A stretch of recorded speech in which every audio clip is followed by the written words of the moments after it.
Hello traders, FX Pip Collector here. Today is Monday, April 22nd. This is my recap of the top videos from today. And gold versus the dollar came in number 3 today, so we're going to do a quick recap. If you'd like to see my full top-down analysis on gold from this morning, make sure you check out the video linked at the end of this video over here. So gold did make another pretty good push down today. I actually still think this is probably a flat.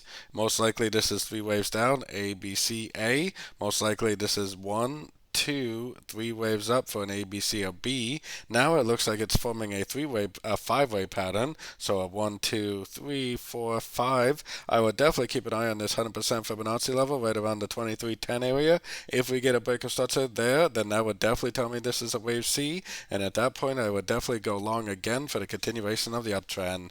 If you don't see the break of structure to the upside, don't take a long and just keep on looking for shorts on these shorter time frames.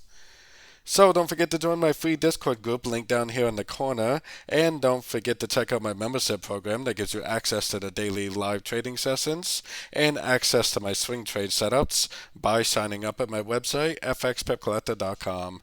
As always, thank you and happy trading.